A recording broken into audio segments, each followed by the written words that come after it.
शङ्खपदक्रमोपनिषदैर्गायन्ति यं सामगः ध्यानावस्थि तद्गतेन मनसा पश्यन्ति यं योगिनो। तेरी आरती गाओ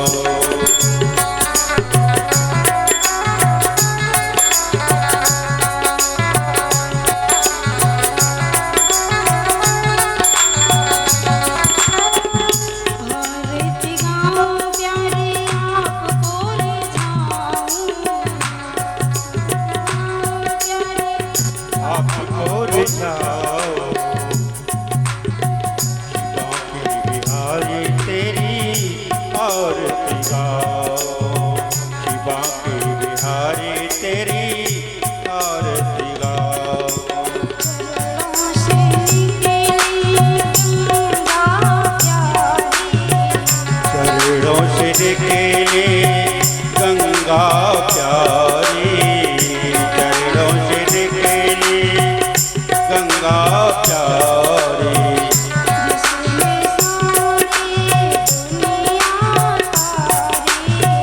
जिसने सारी दुनिया तारी जिसने सारी दुनिया तारी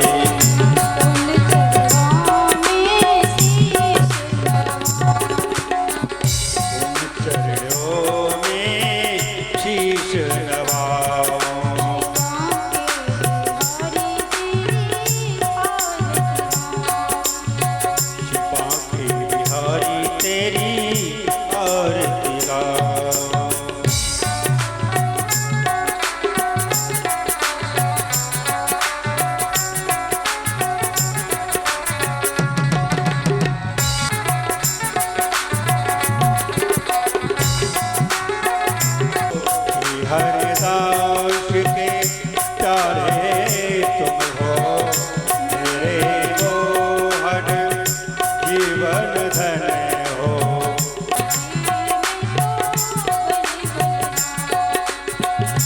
बिहारी तेरी आरती गाओ शिवा के बिहारी तेरी आरती गाओ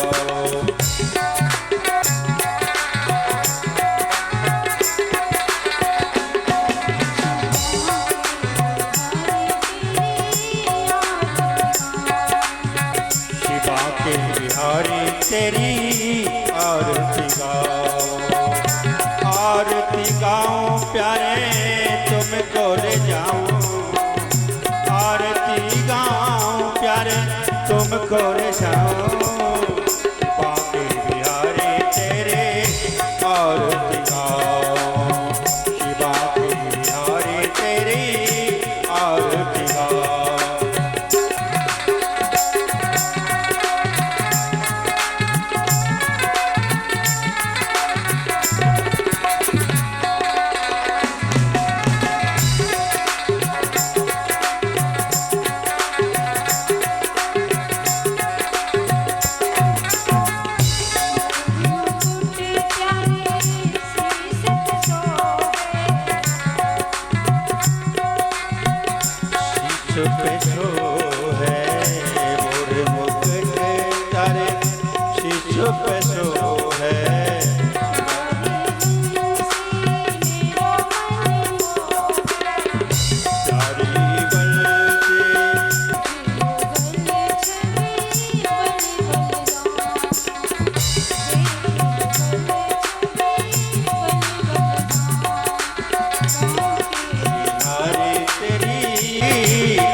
हरे राम हरे राम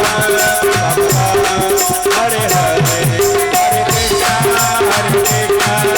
कृष्ण हरे हरे हरे राम हरे राम हरे कृष्णा कृष्ण हरे हरे कृष्ण हरे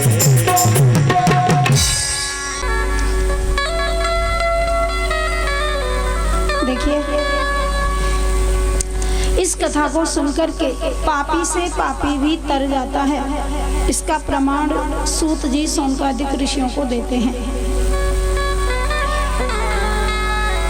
कल मैंने आपको बताया था कि भागवत कथा एक ज्ञान गंगा है, जिसमें स्नान करने से, आचमन करने से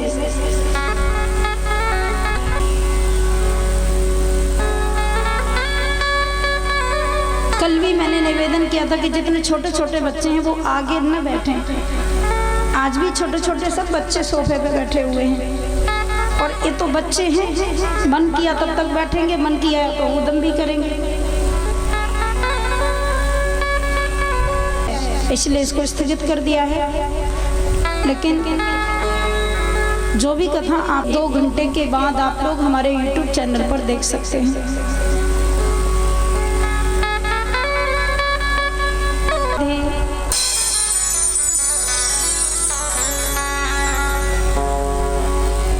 आइए 2 मिनट नाम ले लें ठाकुर जी का।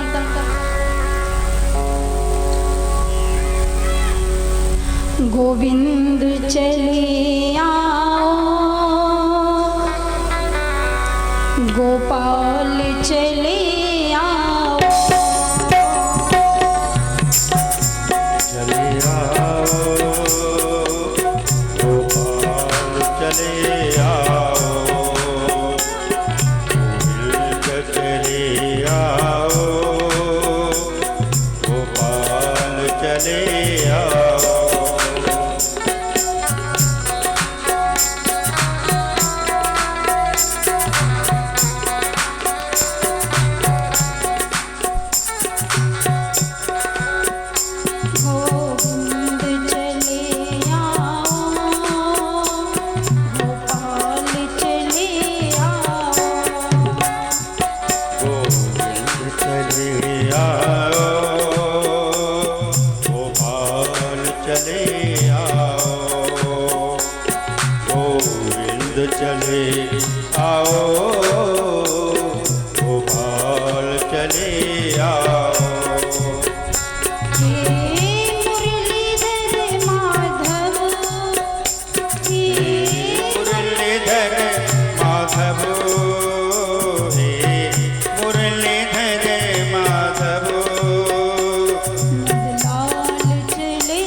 जमाने से प्रभु हमको लगानी है।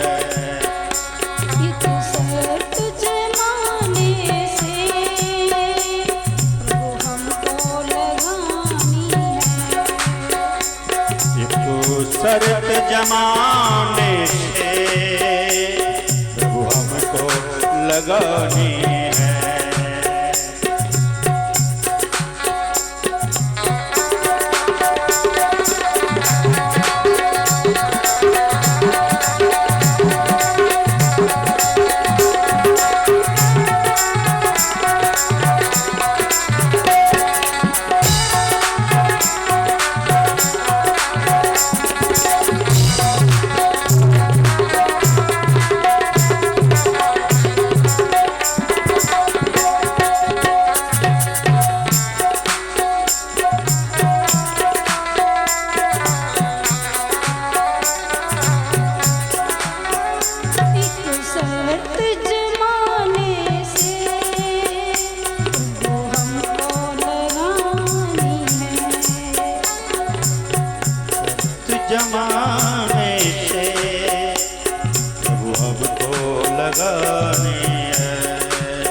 चले आओ।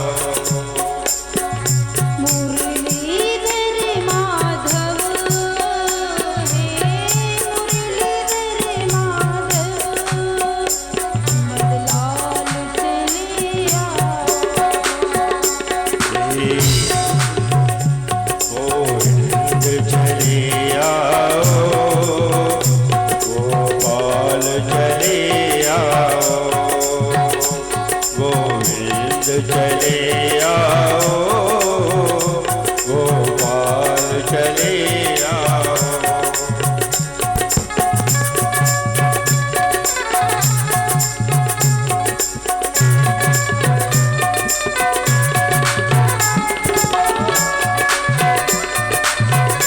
श्री राम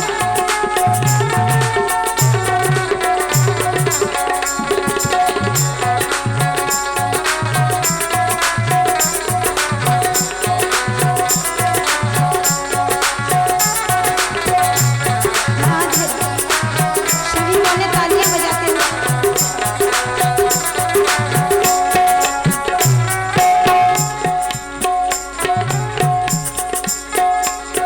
आँखों में बसे हो तुम, धड़कन में धड़कते हो। आँखों में बसे हो तुम, धड़कन में धड़कते हो। आँखों में बसे हो तुम, धड़कनों में धड़कते हो। आँखों में बसे हो तुम, धड़कन में धड़कते हो। आँखों में बसे हो तुम, धड़कन में धड़कते हो।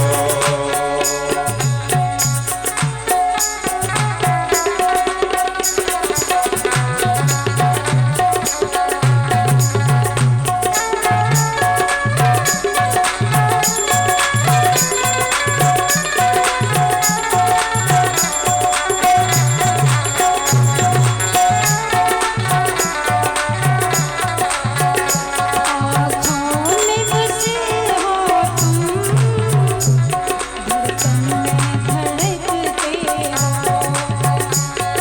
आँखों में बसे हो तुम, धड़कनों में धड़कते हो।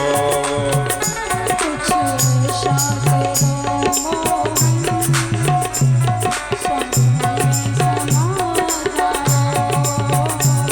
कुछ ऐसा करो मोहन, सांसों में समा जाओ। कुछ ऐसा करो मोहन, सांसों में समा जाओ।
सुंदर सूत जी ने एक प्रसंग सुनाया।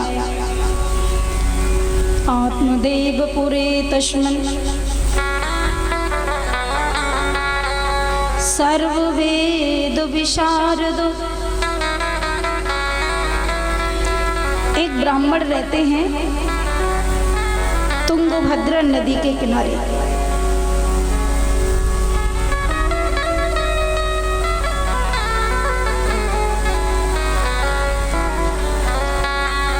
ध्यान देना, एक पंडित जी रहते हैं जिनका नाम है आत्मदेव। बहुत विद्वान हैं, बहुत पढ़े लिखे हैं, प्रकांड विद्वान हैं। इनकी पत्नी है, इनका नाम है धुंधुली। इनके कोई संतान नहीं है, कोई बेटा नहीं है। देखो, बेटा हो तो अच्छी बात है, हर कोई चाहता है कि हमारे घर बेटा हो। और बेटा हो तो भगवान की कृपा समझो। जिसको पुत्र है उसके ऊपर भगवान की कृपा है, और जिसके यहाँ पुत्र नहीं है उसके ऊपर भगवान की डबल कृपा है। ध्यान देना।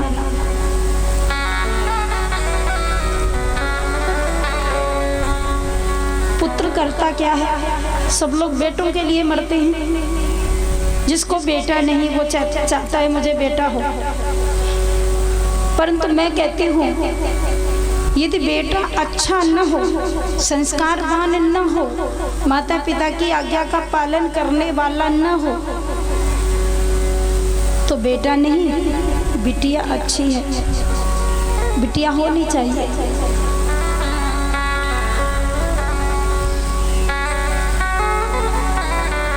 और बेटों से बेटियां बहुत अच्छी होती हैं। अब जिनको बेटियां हैं वो जानते हैं बेटियों की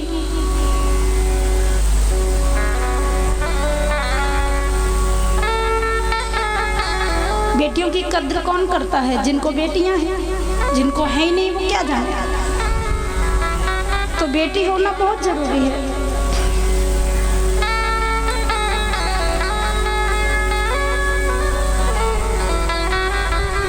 यदि बेटा आज्ञाकारी है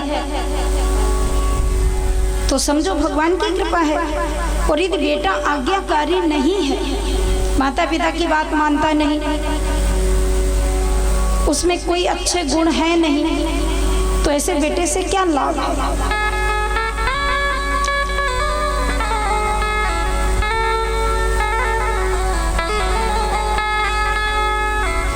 भजन करत बिटियावली,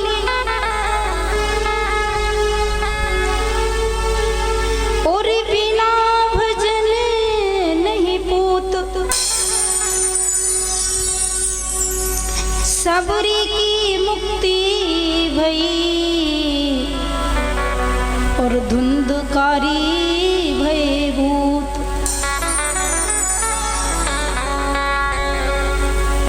घर में बेटी हो, अच्छी हो, पूजा पाठ करे, माता पिता की बात माने, पढ़ लिख के बड़ी हो जाए, विदुषी बने, शिक्षित बने, दीक्षित बने, और आगे कुछ ऐसा करे कि माँ बाप का नाम रोशन करे, तो ऐसी बिटिया बहुत अच्छी।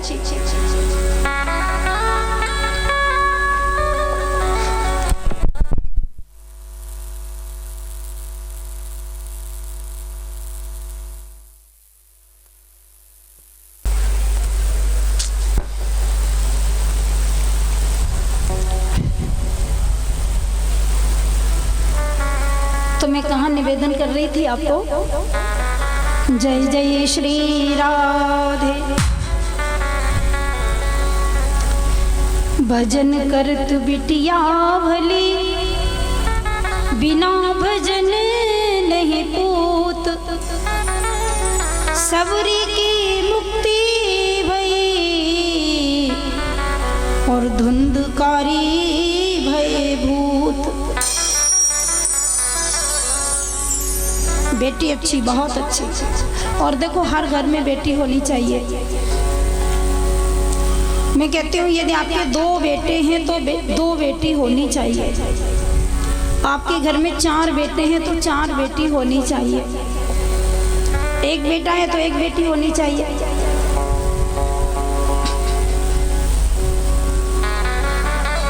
क्यों? आप अपने 2 बेटों का विवाह करेंगे तो 2 बहू आपके घर आएंगी। अब 2 बेटों का विवाह होके 2 बहू घर में आ जाएंगी तो 2 बेटियां आपको दूसरे को देनी भी तो पड़ेंगी।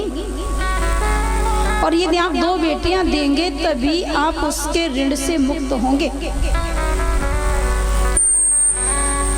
आपने किसी की 3 बेटियां ले ली हैं तो 3 बेटी आपको देनी पड़ेंगी। तो ध्यान रखो, जितने बेटे हों उतनी घर में बेटी होनी चाहिए। शबरी भी बेटी थी, द्रौपदी भी बेटी थी, सीता भी बेटी थी, पार्वती भी बेटी थी।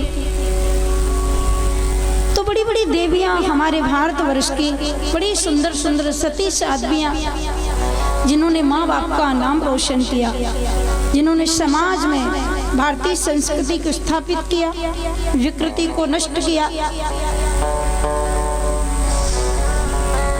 और एक आदर्श स्थापित किया हमारे भारत देश की महिलाओं ने, बेटियों ने, नारियों ने।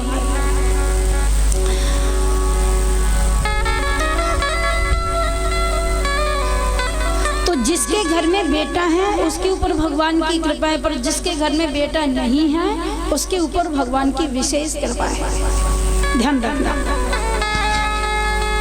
तो ये जो आत्मदेव हैं, ब्राह्मण हैं, इनके घर कोई बेटा नहीं है। बड़ा विद्वान ब्राह्मण है, बड़ा समझदार पढ़ा लिखा ब्राह्मण। एक दिन इनके मन में विचार आया कि मुझे बेटा नहीं है, मुझे क्या करना चाहिए। घर में जब तक छोटे छोटे बच्चे नहीं होते मन नहीं लगता। ये गृहस्थ जीवन ही ऐसा है।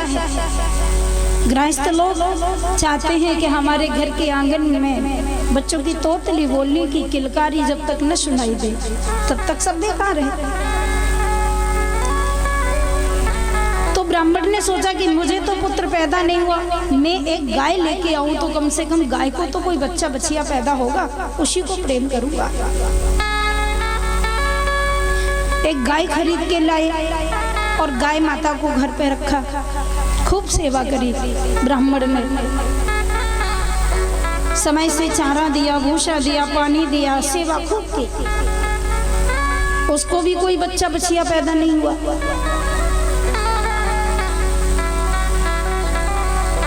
अब तो ब्राह्मण को बड़ा कष्ट हुआ। बाजार में जाते हैं, जो सब्जी खरीद के लाते हैं, जिसे जिसे पंडित जी हाथ लगाते हैं वो सारी सब्जियां सूख जाती हैं। बड़ा कष्ट हुआ, मैं इतना अभागा हूँ। हरे पेड़ पौधों को हाथ लगाते हैं तो पेड़ पौधे सूख जाते हैं। लेकिन ज्ञानी ब्राह्मण था, बड़ा पढ़ा लिखा, उसने कहा कोई बात नहीं, घर में बेटा नहीं तो भगवान को ही अपना बेटा बना लो, ठाकुर जी को बेटा बना के उन्हीं का भजन करो, उन्हीं से प्रेम करो।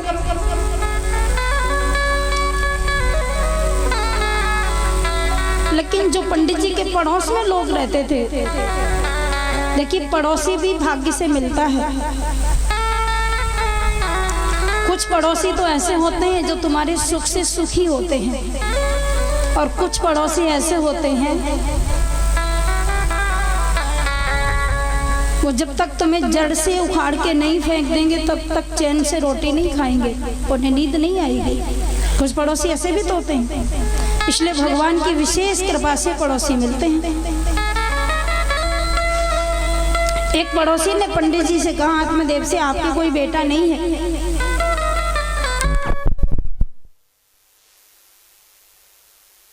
घर कोई पुत्र नहीं है, तुम्हें पता है तुम बड़े अभागे हो। पंडित जी का अच्छा भला दिमाग खराब कर दिया।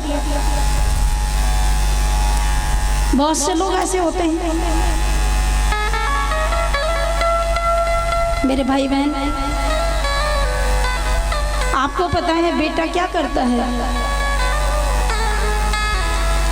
बेटा से किस किस को सुख मिला है मुझे बताइए। बहुत से लोग होते हैं जिनको पुत्र नहीं होता है और वो बीमार हो जाते हैं तो सोचते हैं घर में यदि बेटा होता मजा आ जाता। बेटा होता तो डॉक्टर के पास ले जाता, बीपी चेक कराता, दवाई लेके आता, पैर दबाता, कपड़े धोता, भोजन कराता, गाड़ी में घुमाता, यदि बेटा होता। लेकिन बेटा ये सब करता नहीं है। ध्यान देना, बेटा बीपी चेक नहीं कराता है, बेटा बीपी बढ़ा देता है, चेक नहीं कराता है। बेटा भोजन नहीं देता, भोजन छीन लेता है। बुरा मत मानना। काहे को पढ़ रहे हो बेटा बेटियों के चक्कर में? जो ठाकुर जी ने दिया उसी में मौज करो। और जो वो देता है वो अपने स्तर से देता है, उसका स्तर बहुत अच्छा है, हम लोग समझ नहीं पाते। बेचारे अच्छे वाले पंडित जी का दिमाग खराब कर दिया। मुझे बेटा नहीं, मुझे क्या करना चाहिए? एक दिन वन को चले गए, वन में गए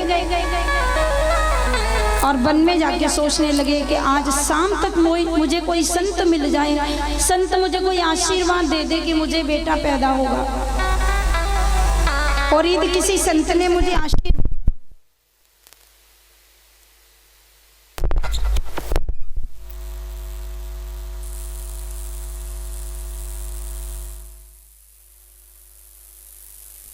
हरे लाल की जय, जोर से बोलिए राधे राधे। इतने बड़े लॉकडाउन में आज दूसरे दिन ही आप इतने लोग आ गए, मुझे तो बड़ा अचंभा है।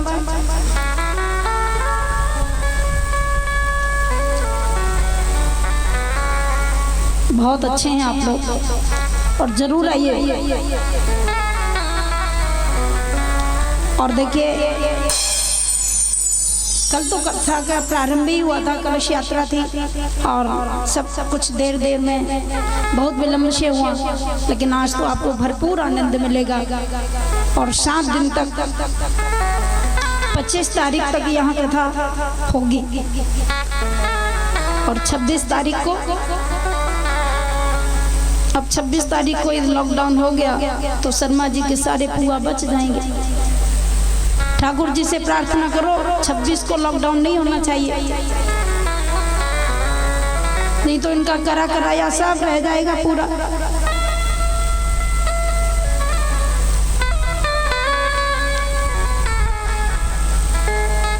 बहुत बड़ी तैयारी कर रखी है इन्होंने आप सब लोगों को प्रसाद देने के लिए। और इधर तो वैसे भी बहुत बड़ा भंडारा होता है।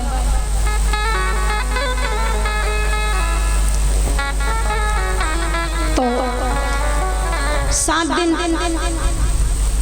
अभी आप लोग, ये 9 दिवसीय कार्यक्रम है आप सभी के सामने। बहुत अच्छा लगेगा आप लोगों को। आज तो थोड़ा प्रारंभ होने जा रहा है और बहुत सुंदर प्रसंग आप लोग श्रवण करेंगे। ठाकुर जी की कृपा से कथा भी पूरी होगी और भंडारा भी पूरा ही होगा, चिंता मत करना।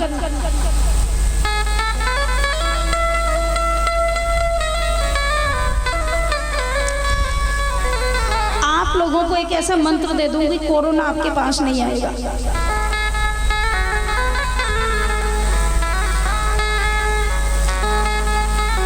हनुमान जी कथा सुनने के लिए आते हैं, जहां भी भगवान की कथा होती है ध्यान रखना। और जहां भी हनुमान जी आते हैं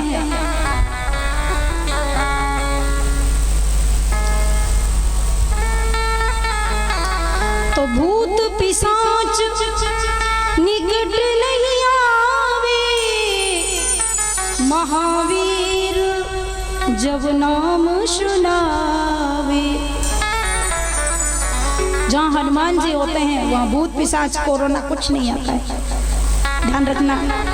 जहाँ जहाँ भी भगवान की कथा होती है वहाँ पर हनुमान जी कथा सुनने के लिए आते हैं। यहाँ भी हनुमान जी आए हुए हैं, आपको दिखाई नहीं दे रहे, मुझे दिखाई दे रहे हैं। और और यदि आपको दिखाई नहीं देते, इसमें हनुमान जी का दोष नहीं है, आपकी आंखों का दोष है। मुझे दिखाई दे रहे हैं।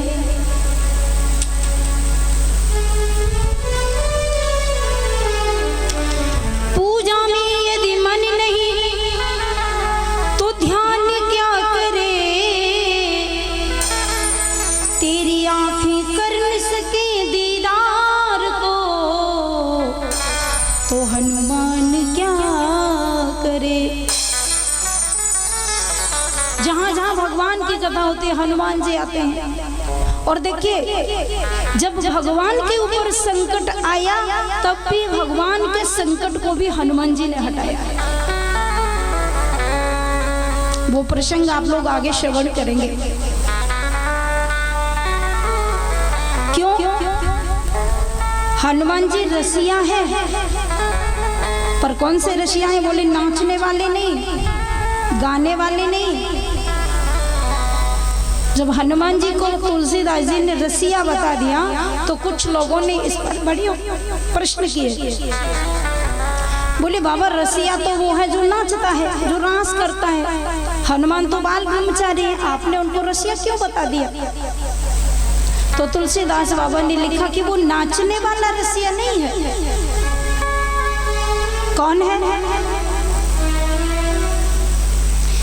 प्रभु चरित्र सुनवै को रसिया, राम लखन सीता मन बसिया। भगवान का चरित्र सुनने के लिए हनुमान रसिया है। आपन तेज संहारो आपे, तीनों लोक हाँकते कांपे। और ध्यान रखना, हनुमान जी आज भी नहीं गए। ऐसा मत सोच लेना हनुमान त्रेता में ही था, हनुमान तो आज भी है। तुलसीदास जी कहते हैं, मैं बताता हूँ, अभी भी हनुमान है। चारों जुग परिताप तुम्हारा, है प्रसिद्ध जगत उजियारा। साधु संत के तुम रखवारे, असुर निकंदन राम दुलारे। ऐसे मेरे हनुमान जी हैं जो कथा श्रवण करने आते हैं, और जो भी कोई कथा में विघ्न डालता है उसको नष्ट कर देते हैं। बोले हनुमान जी महाराज की जय। जय श्री राधे। तो यहाँ पर पंडित जी वो ब्राह्मण देवता बन को गए।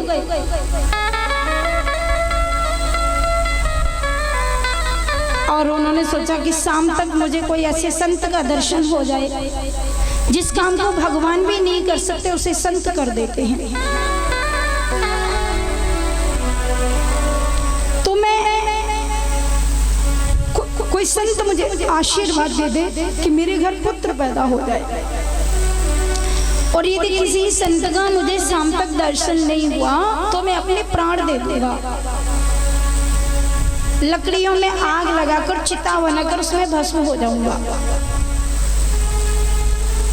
सवेरे से पंडित जी बैठे रहे, सायंकाल हो गया, कोई संत आया नहीं। जब सूर्य अस्ताचल की ओर गए, तो उनको लगा कि अब मुझे मर जाना चाहिए। ब्राह्मण देवता मरने को तैयार हो गए। उसी समय एक संत भगवान आ गए, और जैसे ही संत आए, संत का दर्शन हुआ।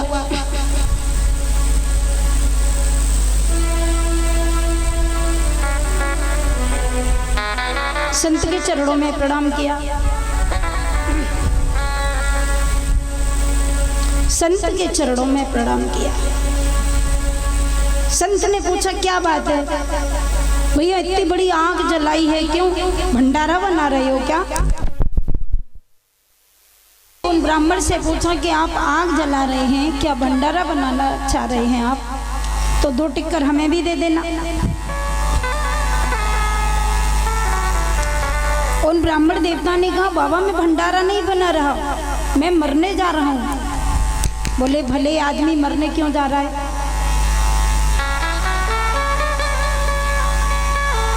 बता दिया मुझे पुत्र नहीं है और जब तक मुझे बेटा पैदा नहीं होगा मैं कैसे रहूं। मैंने सोचा अब मुझे पुत्र तो पैदा होने वाला नहीं, मुझे मर जाना चाहिए।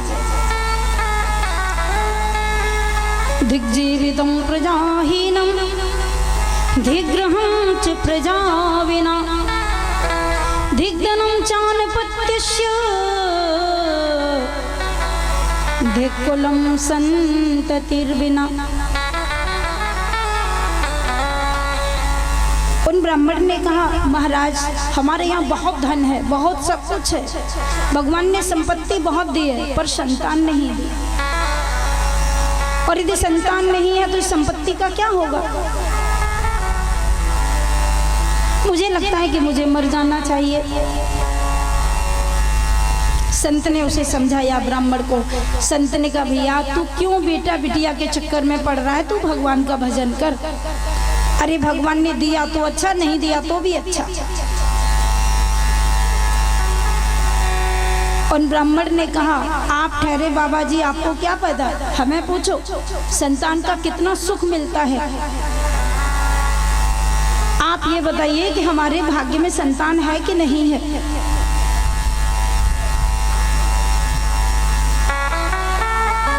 तो उन संत ने उसकी भाग्य की रेखा को देखा, और जब भाग्य की रेखा को देखा तो संत ने कहा कि देख एक जन्म की छोड़ दे, तेरे तो 100 जन्म में भी बेटा नहीं है। उन पंडित जी ने कहा मैं तो एक ही जन्म से दुखी था, सोच रहा था ये इस जन्म में नहीं तो अगले जन्म में तो बेटा हो ही जाएगा, और तुम तो कहते हो 100 जन्म में पुत्र नहीं है। आपने तो 100 गुना दुख बढ़ा दिया हमारा।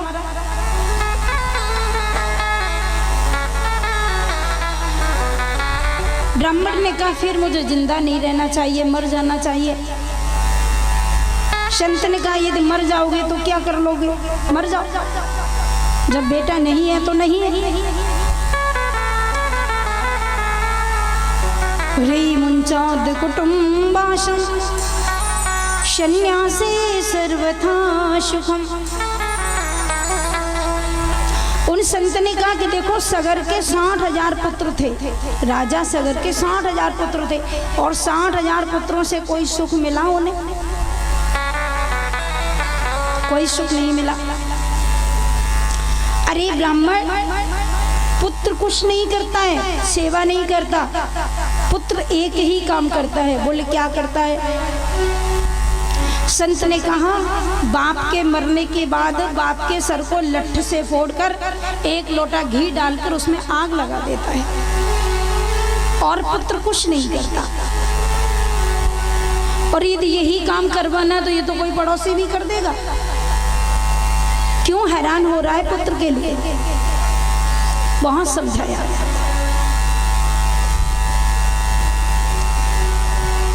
सुतुवित लोक ईशनाती ने केहि के मति इन कृतन मलिने। सुतुवित लोक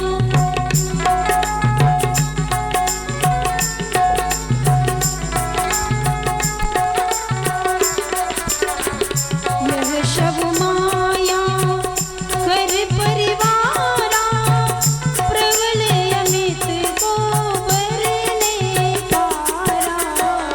यह सब माया कर परिवारा प्रबल अमित को बरने पारा।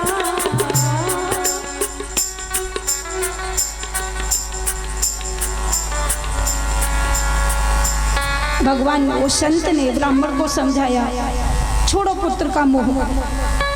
उन ब्राह्मण ने कहा कि महाराज आपके ही चरणों में गिर के अभी प्राण दे दूंगा, लेकिन मैं पुत्र के बिना जिंदा नहीं रहूंगा, नहीं तो मुझे पुत्र चाहिए।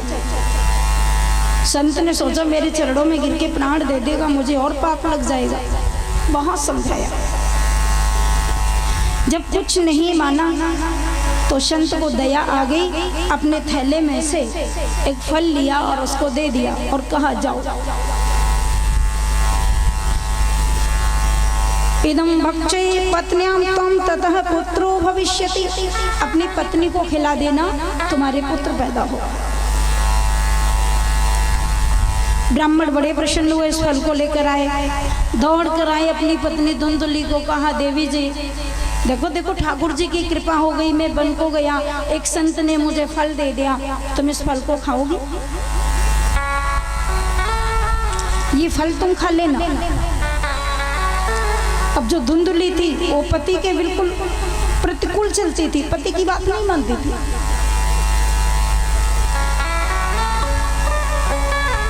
जैसे ही पंडित जी ने कहा फल खा लेना देवी, एक संत ने प्रसाद में दिया है, तो धुंधुली ने कहा क्या मैंने कभी फल नहीं खाए हैं, मैं क्यों खा लूं किसी के दिए हुए फल को?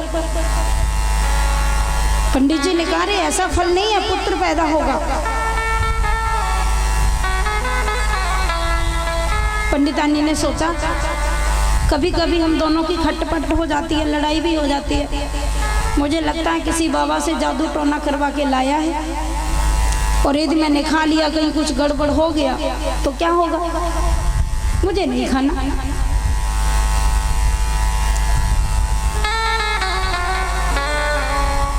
अब पति ने कहा खा लेना, और पंडितानी बोली खा लूंगी, रख दीजिए अभी। पति ने कहा ध्यान से खा लेना, तुम्हारे पुत्र पैदा होगा। धुंधुली ने सोचा कि बार बार कहते हैं तो खाने के लिए। धुंधुली ने कहा संत के दिए हुए फल को ऐसे ही थोड़ी खा लूंगी, कम से कम नहा धो के खाऊंगी। तुम जाओ, मैं नहा लूंगी, पूजा कर लूंगी, तब खा लूंगी, रख दो। उस फल को पंडित जी ने रख दिया और पंडित जी तो चले गए। अब धुंधुली ने अपने दिमाग को लगाया, मुझे लगता है किसी बाबा ने जादू टोना कर दिया, हे भगवान पता नहीं क्या होगा इस फल को खाने से। लेकिन पंडित जी ने बोला था कि तू खा लेगी तो तुझे बेटा होगा। अब सोच रही थी खाऊं कि न खाऊं, खाऊं कि न खाऊं। तब तक उसकी पड़ोसिन आ गई, बोली आज बड़ी उदास है, क्या बात है, क्या सोच रही है बैठी बैठी? धुंधुली ने कहा बहन मेरे पति एक फल लेके आए, एक बाबा ने दे दिया है फल, और वो कहते हैं खा ले बेटा पैदा होगा। तो पड़ोसिन बोली ये तो अच्छी बात है, खा लेना, पुत्र पैदा हो जाएगा, क्या नुकसान है? धुंधुली ने कहा पुत्र पैदा होगा, लेकिन मुझे तो कभी पुत्र पैदा हुआ ही नहीं, मुझे पता ही नहीं कैसे होता, कितना दर्द होगा, कितनी पीड़ा होगी, कितनी परेशानी होगी। वंद्या वा विधवा नारी सुगनिम चेति में मति। मैं तो सोचती हूँ जो विधवा महिलाएं हैं वही अच्छी है, कम से कम उनको पुत्र का झंझट नहीं होता। फिर कहने लगे जो बांझ है वही अच्छी, कम से कम उनको पीड़ा तो नहीं होती।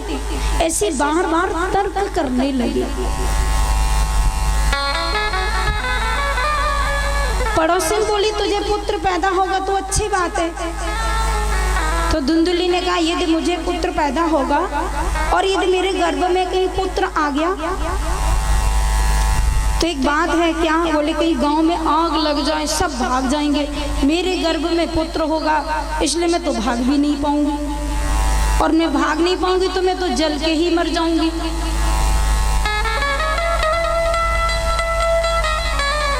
पड़ोसिन बोली इतनी खोपड़ी क्यों लगा रही है, खा ले चुपचाप, पुत्र पैदा हो जाएगा।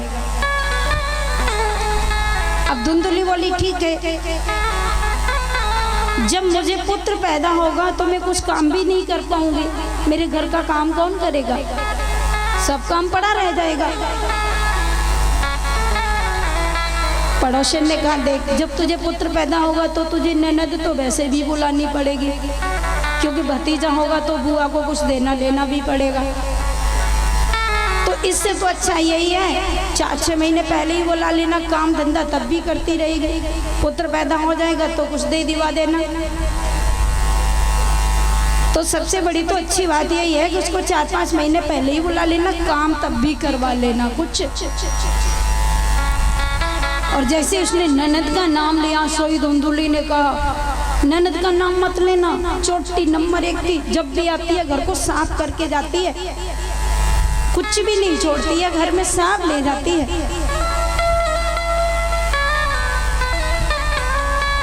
बड़ी तर्क कर रही है, बुद्धि को लगा रही है, फल नहीं खा रही है।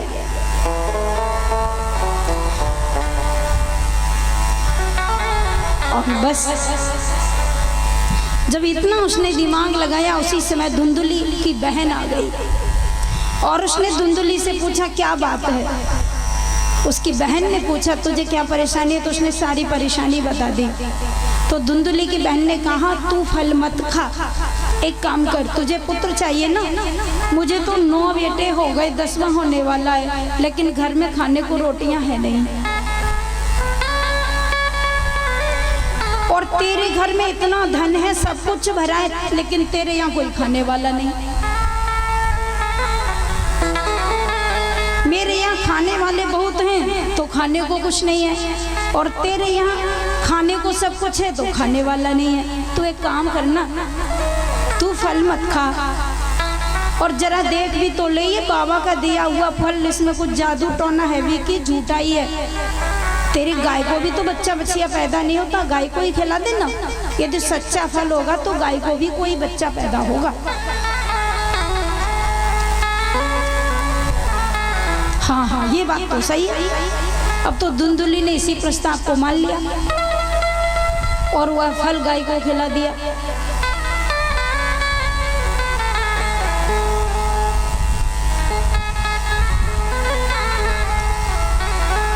और जब गाय को फल खिला दिया, धुंधुली की बहन ने कहा मुझे 10वां पुत्र पैदा होने वाला है, 9 महीने बाद हो जाएगा, मैं तुझे दे जाऊंगी, तू तो बोल देना अपने पति को कि मुझे ही पुत्र पैदा हुआ है, और चुपचाप मैं तेरे घर आ जाऊंगी, उसका पालन भी कर दूंगी, मुझे बहुत सारा धन दे देना तू। खिला दिया तो समय आने पर गाय के एक पुत्र पैदा हुआ, पूरा शरीर मनुष्य जैसा, कान गाय जैसे। उसका नाम रखा गया गोकर्ण। और इधर धुंधुली के पुत्र नहीं, धुंधुली की बहन के पुत्र पैदा हो गया, वो अपनी बहन को दे गई। और जैसे ही दे गई, उसने अपने पति से कह दिया, पंडित जी से, आत्मदेव से, हमारे पुत्र पैदा हुआ है। अब पंडित जी तो बेचारे स्वाध्याय में लगे, ब्राह्मण थे तो पूजा पाठ ध्यान सब कुछ करते थे, और ब्राह्मण के ये कुछ नियम है। समोदमस्तपः शौचम क्षान्तिराजवमेव च ज्ञान विज्ञानमास्तिक्यं ब्रह्म कर्म स्वभावजम्।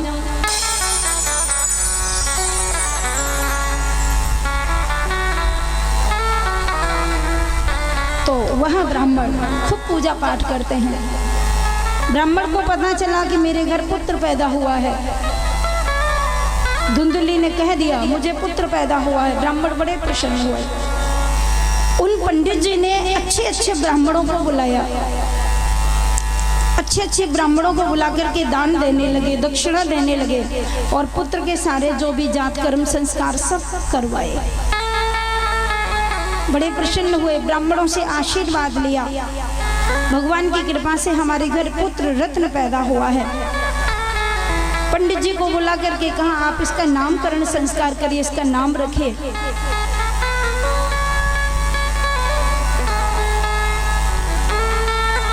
और जैसे ही नाम रखने की बात आई तो ब्राह्मणों ने कहा देखो आत्मदेव का बेटा, इसका नाम क्या होना चाहिए? आत्मदेव के बेटे का नाम कम से कम ज्ञान देव तो होना ही चाहिए। और जैसे ही ज्ञान देव नाम रखने लगे तब तक धुंधुली अंदर से बाहर आई, और धुंधुली ने कहा अच्छा 9 महीने पेट में मैंने रखा और नाम इनके जैसा रखा जाएगा। धुंधुली बोली कि देखो मैंने पैदा किया है इसलिए इसका नाम ज्ञानदेव नहीं, धुंधली से पैदा होने के कारण धुंधकारी नाम होना चाहिए।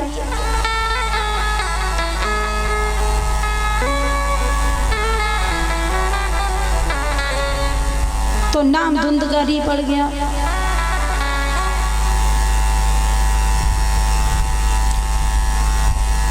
धुंधकारी पूज्य सूत जी कहते हैं शौनकादिक ऋषियों को, धीरे धीरे दोनों पुत्र बड़े हुए।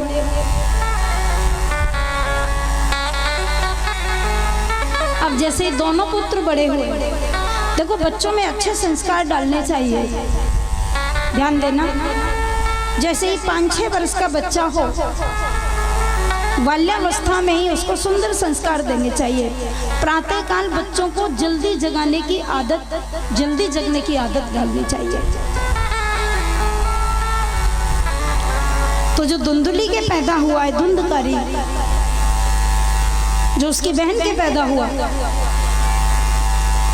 वो सवेरे खड़ा ही नहीं होता है। और जो गाय के पुत्र पैदा हुआ वो तो संत के फल से पैदा हुआ, एक महात्मा के दिए हुए फल से पैदा हुआ।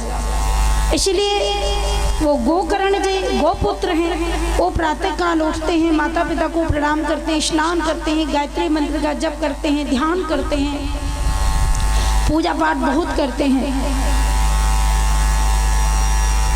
और जो धुंधकारी है वो 10 बजे तक खड़ा ही नहीं होता।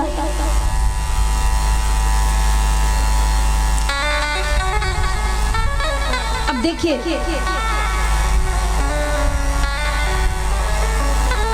इस कथा का बहुत सुंदर संदेश है। हम लोग सवेरे उठें और जब सूर्य भगवान उदय होते हैं उस समय हमें चारपाई छोड़ देनी चाहिए। वैसे तो शास्त्र कहते हैं कि 3 बजे से लेकर 5 बजे तक ब्रह्म मुहूर्त होता है और ब्रह्म मुहूर्त में हमें जाग जाना चाहिए। ब्रह्म मुहूर्त में जो लोग जगते हैं उनकी पूरी दिनचर्या बहुत सुंदर बनती है। और जो लोग सवेरे जितनी जल्दी जग जाते हैं, ध्यान देना,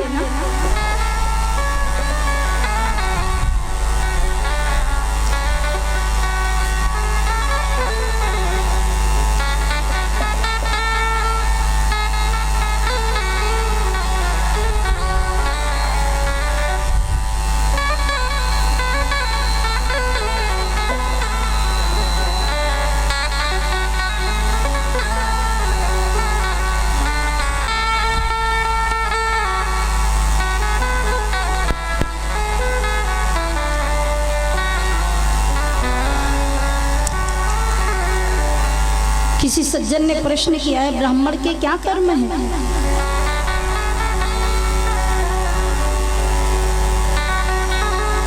अभी आपको बता तो रहे थे, ब्राह्मण के कर्म अलग हैं, क्षत्रिय के अलग हैं, वैश्य के अलग हैं, शूद्र के अलग हैं। समोदमस्तपः शौचम क्षांत राजोमेव च ज्ञानम विज्ञानमस्तक्यम ब्रह्म कर्म स्वभावजम्। देखो ब्राह्मण क्षत्रिय वैश्यानां शिष्यन्ति जनाधिपा एक वर्षस्तदा लोको भविष्यति गच्छति, महाभारत में सूत्र आया है। और गीता में सूत्र आया है समोदमस्तपः शौचम क्षांत राजोमेव च ज्ञानम विज्ञानमस्तक्यम ब्रह्म कर्म स्वभावजम्। 4 वर्णों की जो व्यवस्था भगवान ने की है, जो 4 वर्ण बनाए हैं, ब्राह्मण क्षत्रिय वैश्य शूद्र,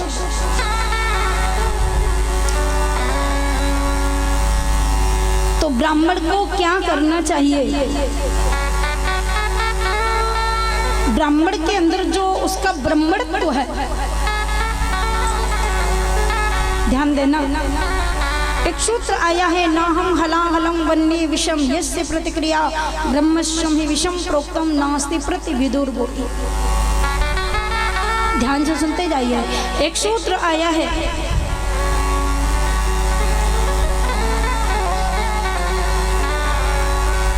कि ब्राह्मण का जो तेज है भगवान शिव का त्रिशूल फेल हो सकता है। भगवान शिव के त्रिशूल से जो काम नहीं किया जा सकता वो ब्राह्मण के श्राप से हो जाता है। हो सकता है कि शिव जी के त्रिशूल से किसी का सिर न काटा जाए, लेकिन यदि ब्राह्मण श्राप दे दे तो वो बच नहीं सकता। इंद्र के वज्र से किसी को बचना आसान है, परंतु ब्राह्मण के श्राप से बचना बहुत कठिन है।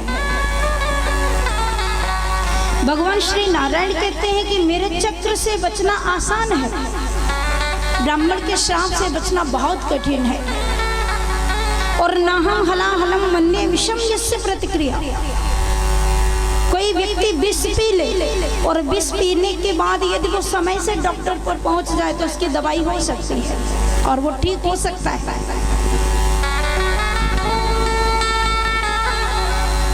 लेकिन ब्रह्मस्वम ही विषम प्रोक्तम नास्ति प्रतिविदुर्भुवि। विष से बच सकता है, विषपान करने से बच सकता है, परंतु ब्राह्मण के श्राप से नहीं बच सकता। क्यों? उसके अंदर ब्राह्मणत्व जिंदा है। अब तो समय थोड़ा बिगड़ चुका है, अब तो ब्राह्मण क्षत्रिय वैश्य शूद्र सब एक थाली में भोजन करते हैं, लेकिन वो सबके लिए नहीं।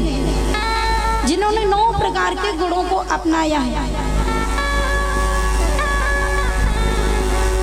सम, दम, शौच, पवित्रता, 3 प्रकार की संध्या, ध्यान देना। उत्तमा तार उपेता, मध्यमा लुप्त तारका, कनिष्ठा सूर्य सहिता, प्रातः संध्या तथा स्मृता। सूत्र आया है उत्तमा सूर्य सहिता, मध्यमा लुप्त भास्कर, कनिष्ठा तार कोपेता, सायं संध्या तथा स्मृता। न तिष्ठति तुया पूर्वो नो पश्यति यस्य पश्याम स शूद्र दुष्कार्य सर्वस्माद् कर्मणः। वेद में सूत्र आया है।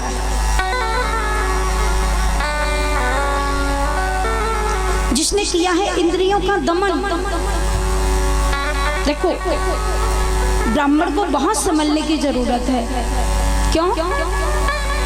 कोई एक व्यक्ति कुर्सी पे बैठा है तो उसको गिरने का डर है, और जो जितना ऊंचा बैठा है उसको उतनी ही ज्यादा चोट लग सकती है गिर के।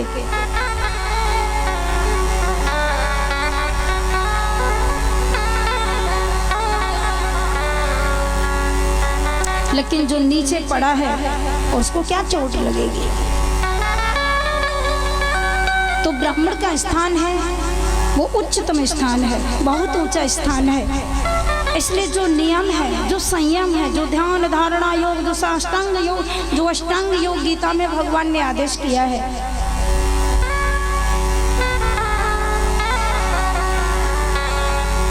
तो जिसने किया है इंद्रियों का दमन वह है ब्राह्मण। जिसके अंदर शांति है वह है ब्राह्मण। जिसके अंदर संतोष है वह है ब्राह्मण। जिसके अंदर दया है, परिवार बंधु वर्गे वा मित्रे दुष्टरी वा सदा आपन्य रक्षाभ्याम उदेश्या परकीर्तिता। सूत्र आया है वेद में। जिसके अंदर दया है, जो शत्रु पर भी दया दिखा दे, वो है ब्राह्मण। जो क्षमा कर दे शत्रु को, जो ज्ञान हो जिसको, और ज्ञान के साथ साथ जिसके अंदर वैराग्य भी हो,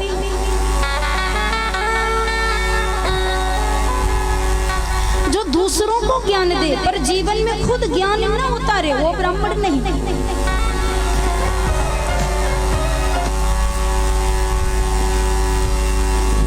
जो ज्ञान का प्रवचन दे, जो ज्ञान का उपदेश करे, परंतु उस ज्ञान का आचरण भी करे,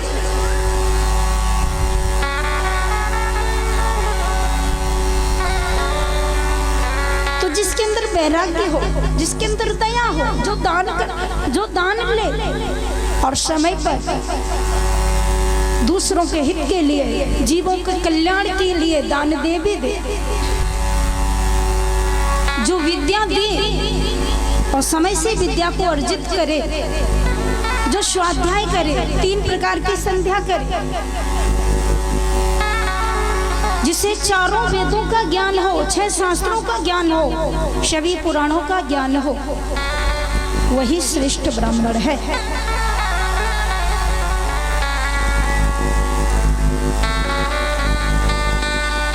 अब देखो, तो ब्राह्मण के लिए कुछ नियम बताए हैं।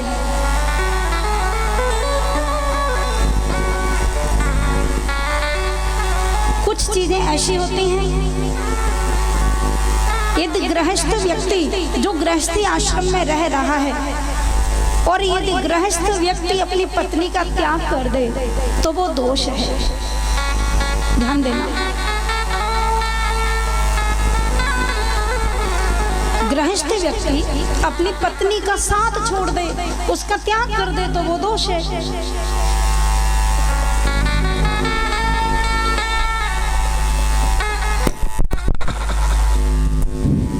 परंतु एक बैरागी, एक संत यदि पत्नी का साथ कर ले तो वो दोष है।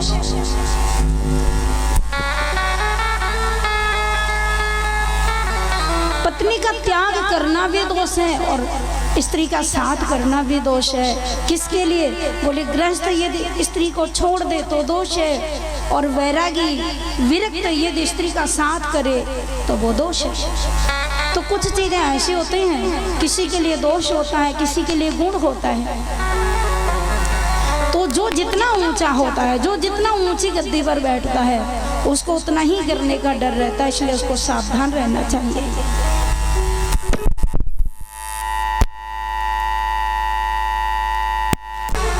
बताया है कि ये ब्राह्मण बहुत अच्छे थे, प्रकांड विद्वान थे, कर्म कंडी ब्राह्मण थे। अग्निहोत्र करते थे, संध्या करते थे, त्रिकाल संध्या करते थे, विद्या अर्जित करते थे, विद्या देते थे, ज्ञान देते थे, और सबके प्रति समभाव रखते थे, सबके प्रति दया का भाव था, क्षमा करते थे, सहनशीलता थी। ऐसे बड़े सुंदर श्रेष्ठ ब्राह्मण। तो इनका जो एक बेटा है धुंधकारी, वो अपने कर्म से राक्षस बन गया। प्रातःकाल उठता नहीं, स्नान नहीं करता, पूजा पाठ नहीं करता। इधर गाय के जो पुत्र पैदा हुआ गोकर्ण जी, बड़े श्रेष्ठ बहुत अच्छे बालक थे वो। वह सवेरे उठ के माता पिता के चरणों में प्रणाम करते, पूजा पाठ करते, स्नान ध्यान करते, सूर्य भगवान को जल देते। तो दोनों बालक धीरे धीरे बड़े हुए। गोकर्ण जी सत्संग में जाते थे और दूसरों को भागवत गीता सुनाते थे। और जो धुंधकारी था वो पूजा पाठ बिल्कुल नहीं करता, वो तो धीमे धीमे गांव में जाता तो गलत लोगों के, गलत बच्चों के साथ में फंस गया और ताश खेलना शुरू कर दिया उसने। और जैसे पत्तों का खेल खेलने लगा, धीमे धीमे धीमे उसकी इतनी आदत पड़ गई पत्ते खेलने की, उसमें पैसा लगाने लगा, जुआ खेलने लगा। और जुआ में जब धन हारने लग गया तो फिर पीने भी लग गया, बिगड़ गया। बड़ी सुंदर कथाएं आप सभी लोग जानते हैं। धुंधकारी ने 5 वैश्याओं को रख लिया। एक दिन शराब पी के आया, रात्रि के समय। ब्राह्मण को मदिरा छूना भी नहीं चाहिए।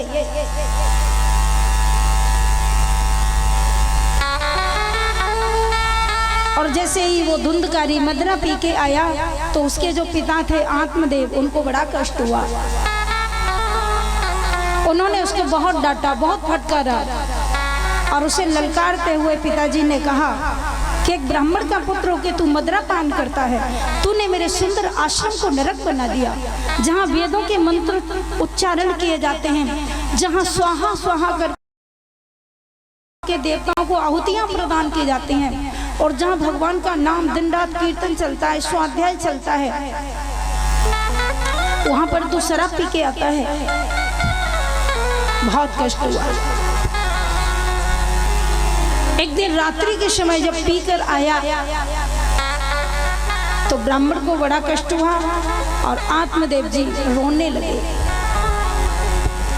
प्रभु के बिना कहीं दिल ना लगाना, प्रभु के बिना कहीं दिल ना लगाना।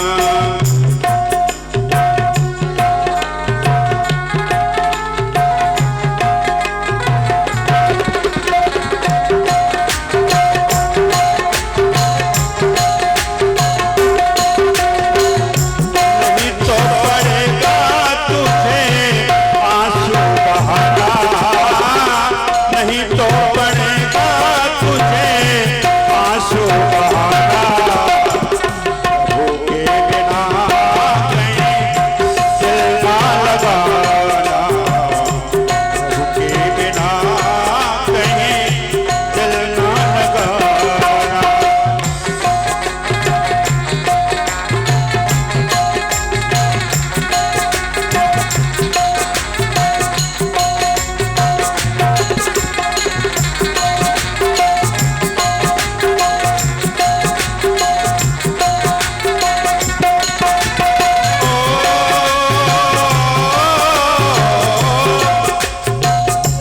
प्रभु का तो गुण गान किया है, सच्चा जीवन प्रभु ने दिया है, सच्चा जीवन वो ही दिया है। सुमिरन के बल से तुझे, सुमिरन के बल से तुझे मुक्ति को पाना, प्रभु के सिवा दिल ना लगाना, प्रभु के बिना कहीं दिल ना लगाना।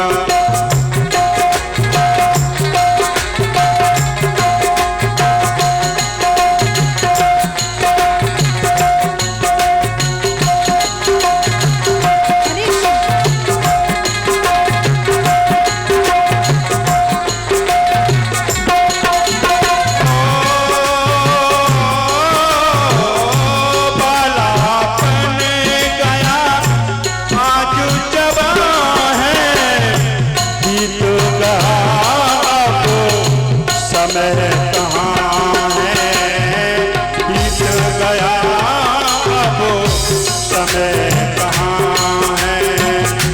सोचो समझ के अब, सोचो समझ के भक्तों बिताना, प्रभु के बिना कहीं दिल ना लगाना, प्रभु के बिना कहीं दिल ना लगाना।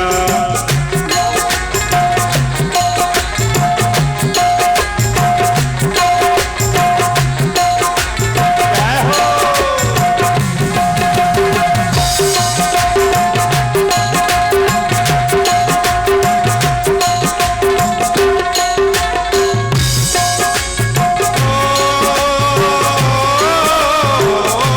आया यहाँ से वहीं पीर जाना, वहीं और साथ न जाए पैसा खजाना, साथ न जाए पैसा खजाना। पूछेगा तो क्या, पूछेगा तो क्या करेगा बहाना, प्रभु के सिवा कहीं दिल ना लगाना, प्रभु के बिना कहीं दिल ना लगाना, प्रभु के बिना कहीं दिल ना लगाना। नहीं तो पड़ेगा तुझे आंसू बहाना, प्रभु के बिना कहीं दिल ना लगाना, प्रभु के बिना कहीं दिल ना लगाना, प्रभु के बिना कहीं दिल ना लगाना। श्री वृंदावन बिहारी लाल की जय।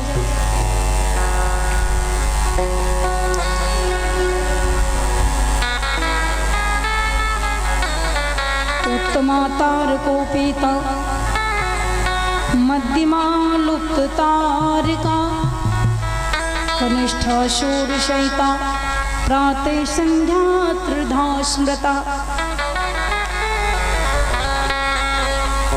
तो एक दिन आत्मदेव बहुत रोए। रात्रि के समय गोकर्ण जी आ गए, जो गोपुत्र थे आ गए। उन्होंने देखा कि मेरे पिताजी बहुत रोते हैं, तो पूछने लगे, पिताजी आप क्यों रो रहे हो? पिताजी ने सब बताया। बेटा जो तुम्हारा भाई धुंधकारी है वो रात को मदरा पी के आता है, मेरे अच्छे आश्रम को इसने नरक बना दिया। अब मैं कहाँ जाऊँ, क्या करूँ? को तिष्ठामि को गच्छामि, मैं कहाँ जाऊँ, क्या करूँ क्या न करूँ, मुझे इस घर में अच्छा नहीं लगता। गोकर्ण जी ने बहुत सुंदर ज्ञान दिया। असारे खलु संसारो दुख रूपी विमोहक,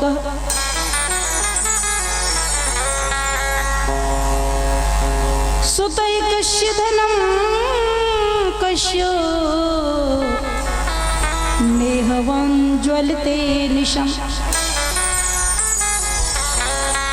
गोकर्ण जी ने अपने पिताजी को समझाया, पिताजी संसार में कहीं भी कुछ नहीं है, न कोई किसी का पुत्र है न कोई किसी का पिता है, आप क्यों इसके चक्कर में रो रहे हो? आपने जो ये समझ रखा है कि ये मेरा बेटा है, ये मेरा ही तो माया है, आप इस माया को छोड़ दीजिए, इस मोह को खत्म कर दीजिए और आप भगवान का भजन करने के लिए वन को चले जाइए, छोड़ दीजिए इसको। तो देहेस्तिमास भीमरे देहेस्तिमास रुदिरे भीमतिं तेजत्वं जाया सुतादिशदा ममतं विमुञ्च पश्यानिशं जगदिदं क्षणभङ्गनिष्ठ वैराग्यरागरसिको भवभक्तिनिष्ठः।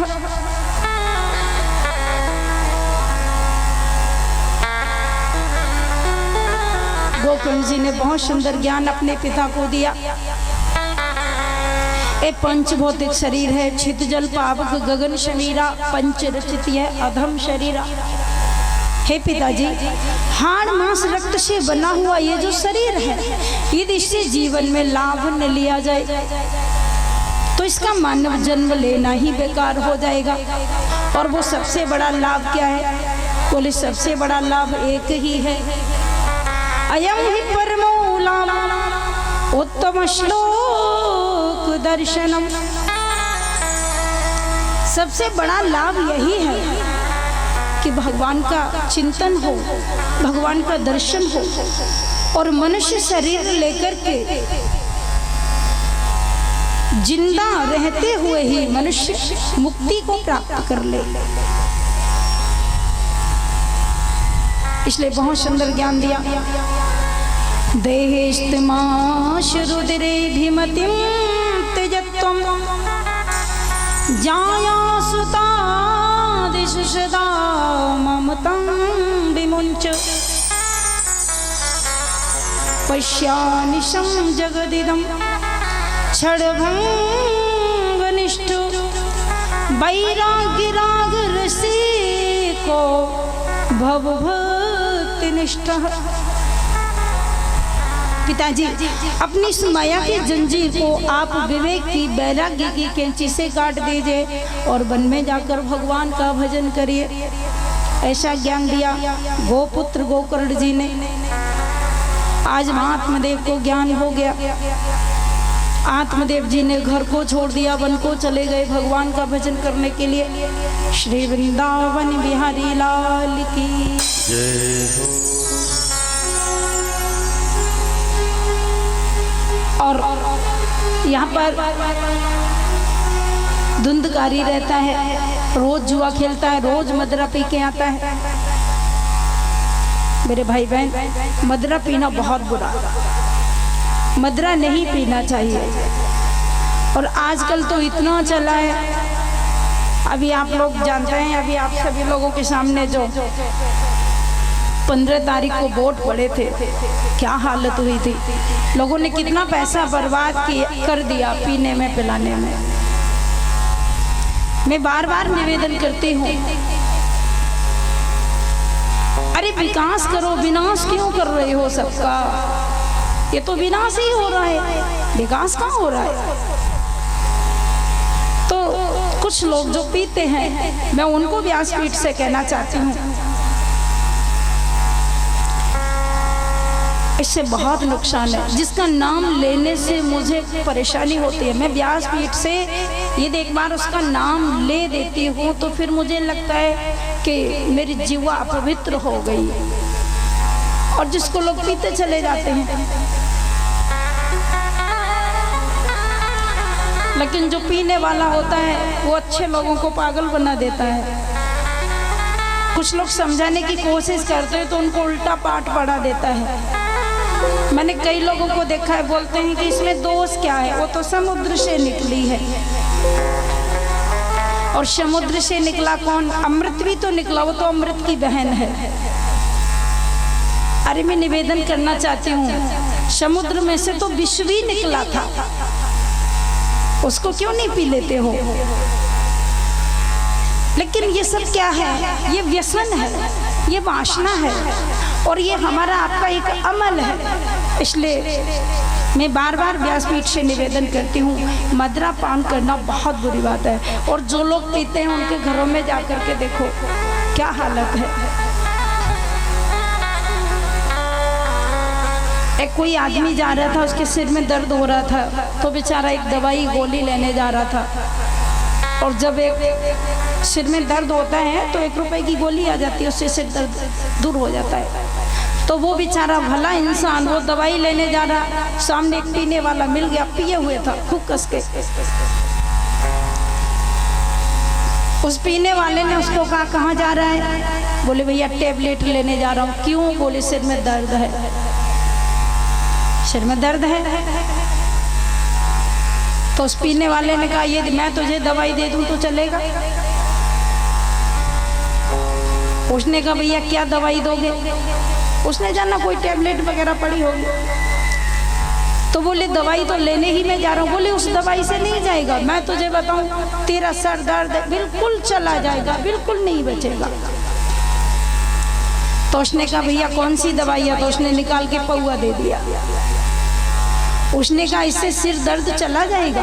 भला आदमी था। उसने कहा भैया इससे तो बड़ा और जाएगा, इससे सिर दर्द चला जाएगा? तो उस पीने वाले ने कहा क्यों नहीं चला जाएगा? कैसे चला जाएगा? तो पीने वाला बोला कि जब इससे मेरी जमीन चली गई, जायदाद चली गई, पत्नी चली गई, बच्चे चले गए, इज्जत चली गई, प्रतिष्ठा चली गई, तो तेरा सर दर्द नहीं जाएगा?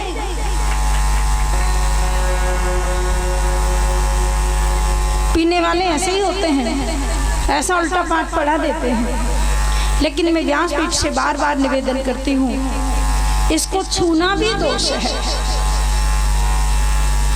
और मैं विशेष करके ब्राह्मण भाइयों को बोलना चाहती हूँ, कम से कम आप तो छोड़ ही दीजिए, और जो जैसा करें ठीक है, लेकिन आप लोग तो बहुत बड़ी बहुत अच्छे स्थान पर बैठे हैं, और आपको जो ठाकुर जी ने इतना बड़ा बना दिया है, कम से कम अपने ब्राह्मणत्व को जिंदा रखो। और तो इसको पीने से, इसका नाम लेने से बहुत दोष लगता है। मैं कहती हूँ कि शास्त्र में प्रमाण आया है कि यदि आदमी कोई भी व्यक्ति 1000 लोगों का कत्ल कर दे, मर्डर कर दे, उसका इतना बड़ा पाप नहीं है। परंतु यदि व्यक्ति 1 बूंद मदिरा की पी ले तो कई 1000 बार उसे गंगा जल में स्नान करने के बाद भी उसका पाप नष्ट नहीं होता है। ऐसा शास्त्र में प्रमाण आया है। तो यहाँ पर ये धुंधकारी ब्राह्मण का बेटा है, बहुत पीता है और वेश्याओं को रख लिया, उल्टा कर्म करने लग गया, इसका ब्राह्मणत्व तो नष्ट हो गया। एक दिन इसने धन मांगा, अपनी माँ से कहा धन दे दे, मुझे जुआ खेलने जाना है। माँ ने कह दिया धन तो तूने सब बर्बाद कर दिया। तो अपनी माँ को इसने बहुत पीटा। जिसने पैदा तो नहीं किया, लेकिन जिसने कम से कम माँ का काम किया, पालन पोषण किया, उस माँ को उसने बहुत पीटा। उसकी माँ रात के समय कुएं में जाके गिर गई, प्राण दे दिए उसने। अब वो घर पे रहने लगा, वेश्याओं को रख करके मदरा पीने लगा, जुआ खेलने लगा, चोरी करके डकैती डाल के धन लाता है, घर में खूब सारा धन इकट्ठा कर दिया। एक दिन वेश्याओं ने सोचा यदि हम लोगों को कहीं, यदि किसी दिन इसको कोई पकड़ लिया किसी ने, तो हम सब पकड़े जाएंगे, घर में धन रखा है, हम सब फंस जाएंगे। तो वेश्याओं ने सोचा कि अब इसको मार दो, हमारे लायक तो इसने धन कमा के रख ही दिया है। तो एक दिन धुंधकारी सो रहा था, सोते समय वेश्याओं ने इसका गला दबा दिया। और देखिए वेश्या कभी किसी की नहीं होती है, वेश्या ने उसका अंत कर दिया, उसे मार दिया। और जब वो मर गया तो उसके अंदर कोई ब्राह्मण जैसा कर्म ही नहीं था, इसलिए वो प्रेत बन गया। प्रेत का शरीर लेकर के इधर उधर यात्रा उसकी भटकने लगी। उसका उद्धार करने के लिए श्री गोकर्ण जी ने श्रीमद् भागवत महापुराण की कथा उसको सुनाई। इसलिए हम लोग काला झंडा लगाते हैं, जहाँ पर 7 गांठ के बांस में काला झंडा, उसमें धुंधकारी आकर के बैठ के कथा सुनता है। पूज्य गोकर्ण जी महाराज ने जैसे कथा को प्रारंभ किया, 7 दिन तक कथा सुनाई। 7वें दिन धुंधकारी मुक्त हो गया। प्रथमे हनि तथा सायं प्रथम ग्रंथि वेदनम, द्वितीये हनि तथा सायं द्वितीय ग्रंथि वेदनम, एवं सप्तदिनश्चैव सप्तग्रंथि विवेदनम।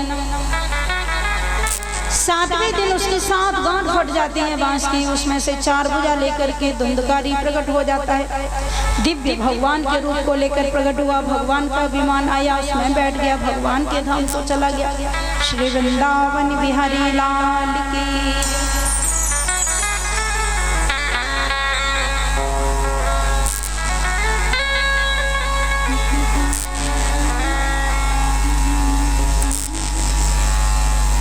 उठ जाग मुसाफिर भोर भई, अब रेन कहाँ जो सोवत है।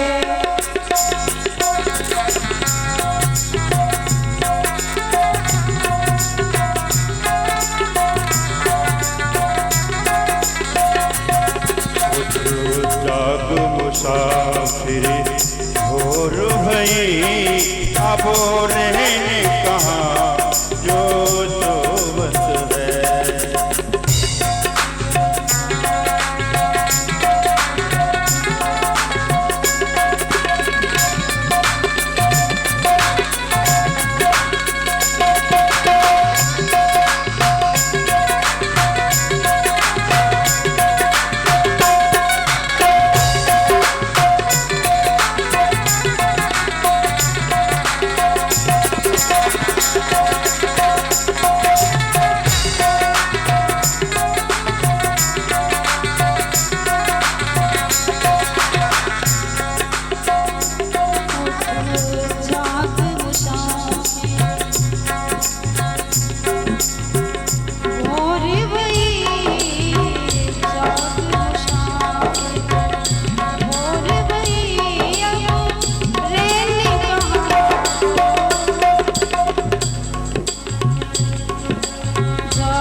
है सो पावत है, जो जागत है सो पावत है।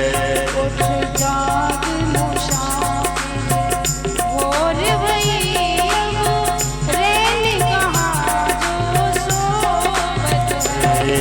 उठ जाग मुसाफिर भोर भई अब रैन कहाँ जो सोबत है।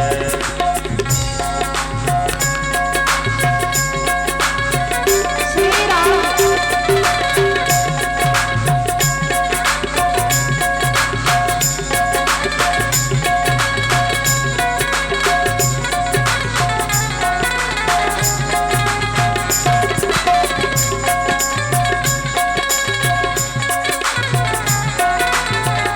श्री राम हरि बोल। तालियों की सेवा करते हैं।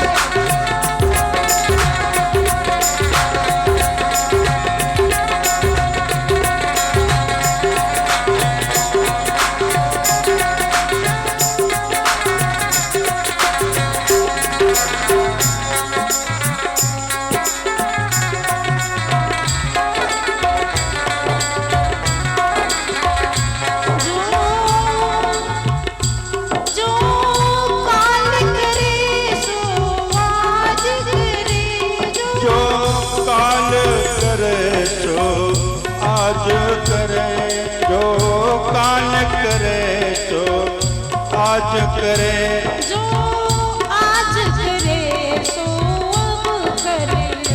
जो आज करे सो अब कर ले।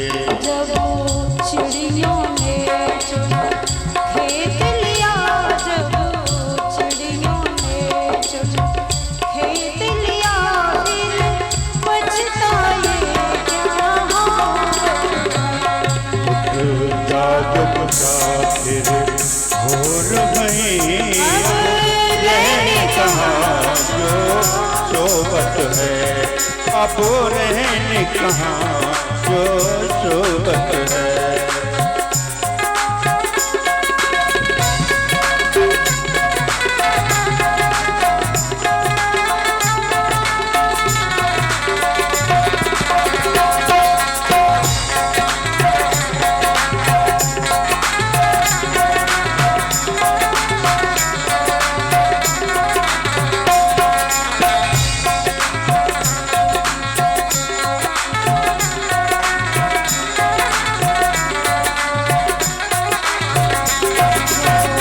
सोबत है सो खोबत है, जो जागत है सो पावत है। सोबत है जो जागत है सो पावत है। जाग मुसाफिर भोर भई रहने कहाँ जो सोबत है, अब रहने कहाँ जो सोबत है, अब रहने कहाँ जो सोबत है। जाग रही, इसलिए संत लोग जगाते हैं, जागो, भजन करो, ध्यान करो, सत्संग करो। तो यहाँ पर गोकर्ण जी ने आज 7 दिन की भागवत कथा सुनाई धुंधकारी को, और धुंधकारी का उद्धार हुआ। बोलिए भागवत भगवान की जय। बस ये सूत जी सुना रहे थे शौनकादिक ऋषियों को, और उन्हें अपने गुरुदेव की याद आई, सुखदेव भगवान की। सुखदेव जी के चरणों में प्रणाम कर लिया सूत जी ने। निगम कल्पतरोर गलितम फलम शुकमुखादुमृत द्रिव संयुतम पिबतु भागवतम रसमालयम मुहुर्हो रसिका। भागवत महापुराण का एक ऐसा फल है इस फल को, इसमें रस ही रस है, इसलिए इसको सतत पीना चाहिए। कल्प वृक्ष का फल है श्रीमद् भागवत महापुराण, 4 वेदों का फल है श्रीमद् भागवत महापुराण।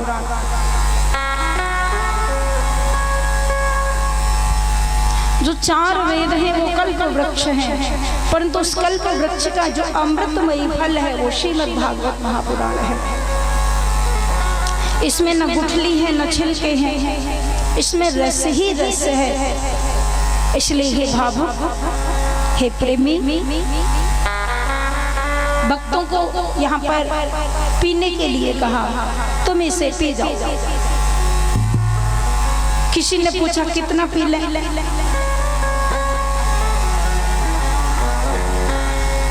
तो सूत जी कहते हैं मुँह रहो, बार बार पियो, पीते ही रहो, और इतना पियो, इतना पियो कि भागवत के फल के रस को पी करके कृष्ण भक्ति में डूब जाओ, किशोरी राधा रानी के चरणों में खो जाओ।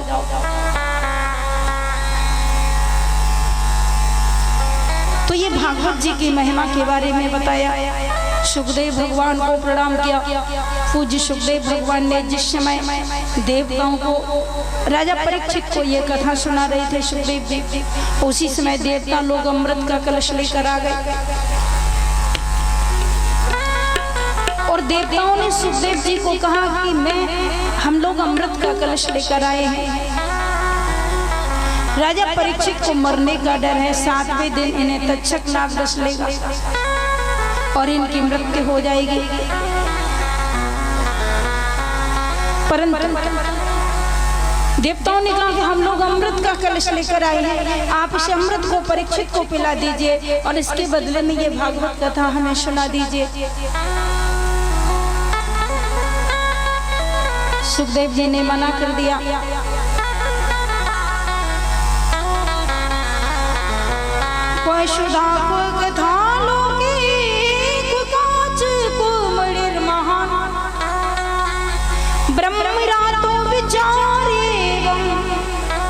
तदा देवांजहाश।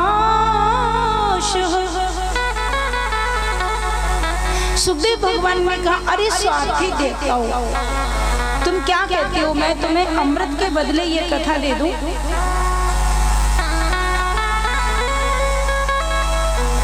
अरे अमृत को पी करके तो अमर ही हो जाएंगे, परंतु भगवान की कथा को सुनकर के तो मुक्त हो जाता है जी, और उसके सारे कष्ट दूर हो जाते हैं। दैहिक, दैविक, भौतिक तापा, 3 प्रकार के ताप नष्ट हो जाते हैं और पुनरपि जन्मम पुनरपि मरणम पुनरपि जननी जठरे शयनम, उसका आने जाने का चक्कर ही खत्म हो जाता है। इसलिए ये भागवत कथा तुम्हें नहीं सुनाएंगे।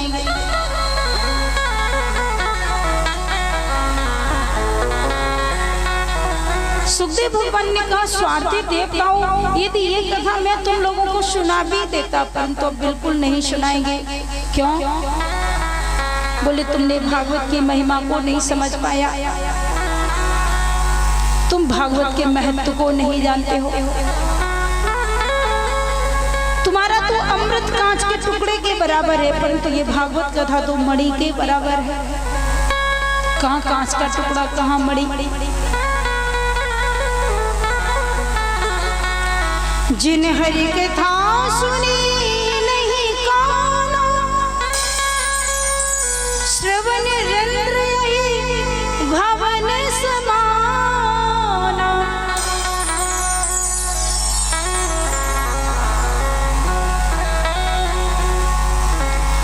नैनन संत दरस नहीं देखा, लोचन मोर पंख कर लेखा।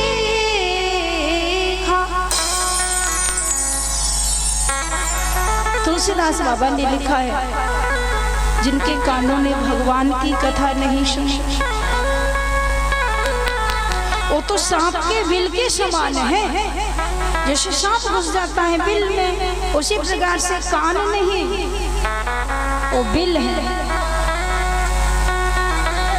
श्रवण रंध्र अहि भवन समाना। नई नई संत दर्शन नहीं देखा, जिन्होंने नेत्रों से संतों का दर्शन नहीं किया, बिहारी जी का दर्शन नहीं किया, भागवत जी का दर्शन नहीं किया, राधा रानी का दर्शन नहीं किया। लोचन मोर पंख कर लेखा,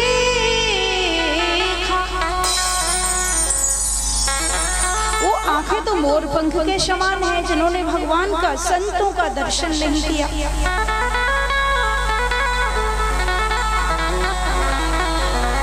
और बहुत सुंदर कहा, तेजड़ जीव निजात्मक घाती, जिन्हिं रघुपति कथा सुहाती।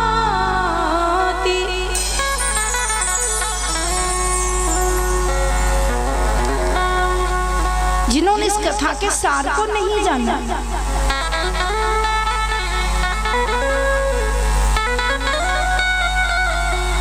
कल मैंने आपको निवेदन किया था, भगवान शिव ने कथा सुनी, सती ने नहीं सुनी कथा। और जब नहीं सुनी तो तुलसीदास बाबा ने कहा, अब ये भवानी नहीं, अब ये जगत जननी नहीं। सती को दिमाग में से निकाल दिया। तुलसीदास बाबा कहते हैं, मैं तो जगत जननी समझकर इनको प्रणाम कर लेता, परंतु इन्होंने मेरे राम जी की कथा को नहीं सुना। अब तो ये दक्ष की बिटिया रह गई, मुझे प्रणाम नहीं करना। और वही सती जब उमा बनी, पार्वती बनकर भगवान शिव को फिर पूछा कथा के बारे में, राम जी की कथा के बारे में।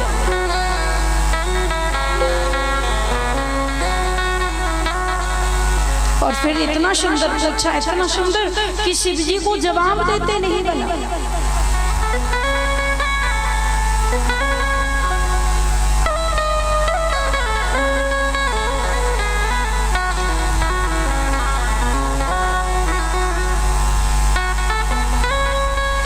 बैठी शिव समीप हर साई, पूर्व जन्म कथा चित आई। शिव पार्वती का विवाह हो गया। विवाह होने के बाद भगवान देवादिदेव महादेव कैलाश पर पधारे, माता जी साथ में गई। अब माता पार्वती को लगा कि मुझे शरीर छोड़ना पड़ा, मैं जल गई, मैं मर गई, मैं दोबारा शिव जी को मिल गई। अब तो कम से कम मुझे राम जी की कथा के बारे में जिज्ञासा होनी चाहिए और मुझे पूछ लेना चाहिए कि वो राम कौन थे जो स्त्री के विरह में हाँ सीते, हाँ सीते, हाँ सीते, वो ब्रह्म थे कि ईश्वर थे कि पुरुष थे कि राजकुमार थे। मेरी समझ में नहीं आया।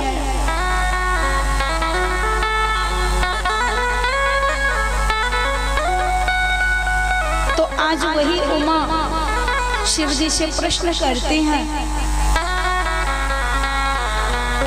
मुझे कथा सुनाइए भगवान, मुझे राम कथा सुनाओ।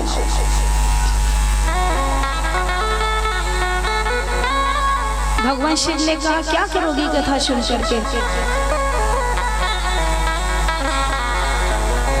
उमा ने कहा, बहुत सुंदर, मुझे राम कथा सुनाओ।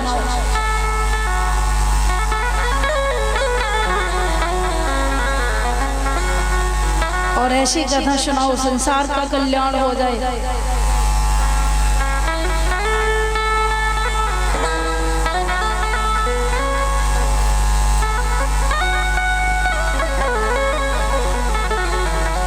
कथा जो सकल लोक हितकारी,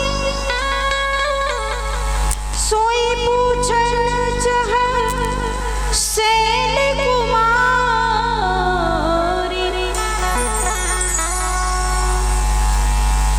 सारे संसार का, तीनों लोगों का जो कल्याण करने वाली कथा है वह सुनाइए, राम जी के बारे में सुनाइए,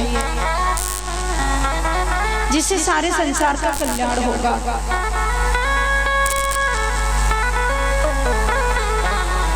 भगवान शिव ने कहा, देवी संसार के कल्याण की क्यों सोचती हो, अपना कल्याण करो। दुनियादारी से तुम्हें क्या लेना, संसार तरे या मरे। यदि तुम्हें पूछना है तो अपने कल्याण के लिए कोई साधन पूछे।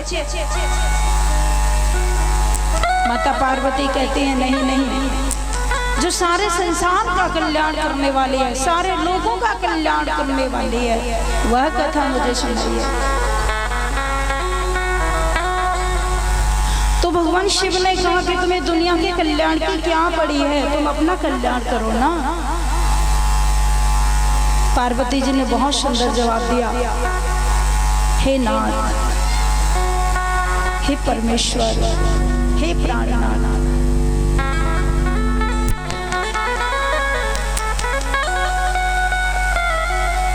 पार्वती ने कहा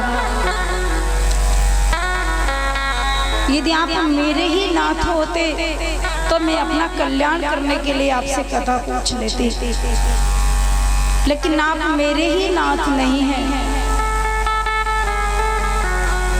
आप मेरे ही पति नहीं, मेरे ही प्राणनाथ नहीं, मेरे ही भगवान नहीं। पार्वती माँ कहती हैं पहले आप विश्व के नाथ हैं, उसके बाद मेरे नाथ हैं।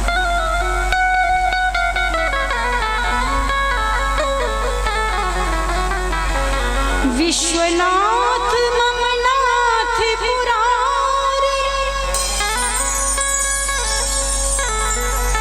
आपका ये जो विश्वनाथ नाम है ये क्यों है? आपके आप विश्व के नाथ हैं ना, इसीलिए तो आपका नाम है एक विश्वनाथ। और उसके बाद मेरे नाथ हैं, तो विश्वनाथ ममनाथ पुरारी, त्रिभुवन महिमा विदित तुम्हारी।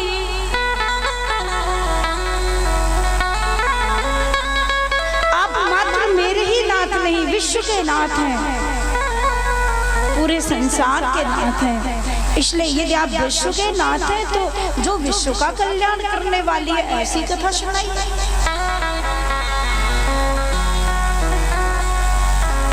विश्वनाथ ममनाथ पुरारी, त्रिभुवन महिमा विदित तुम्हारी।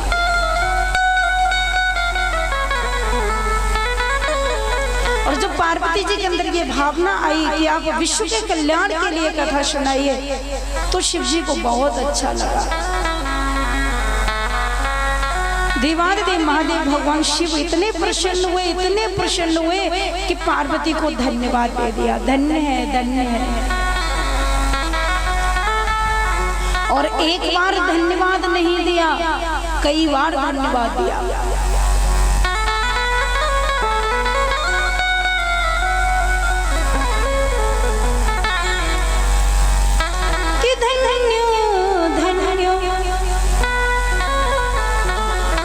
धन्य धन्य गिरिराज कुमारी,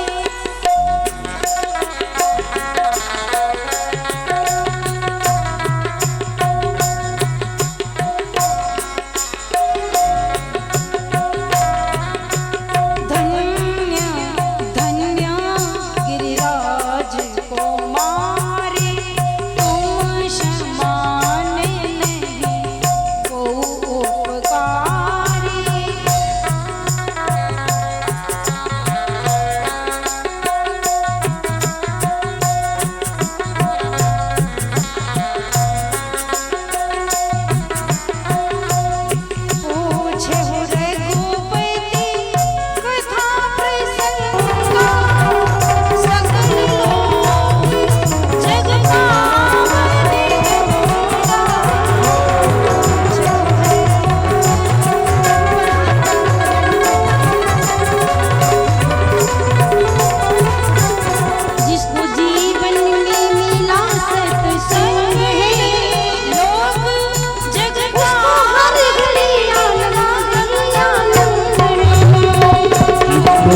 जीवन में मिला सत्संग है, उसको हर घड़ी आनंद ही आनंद है। जिसको जीवन में मिला सत्संग है, उसको हर घड़ी आनंद ही आनंद है।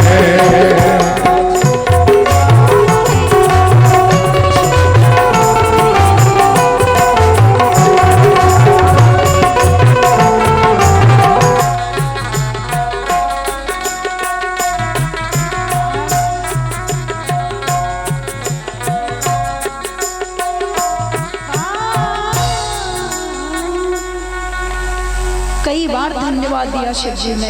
धन्यवाद, धन्य धन्य धन्य।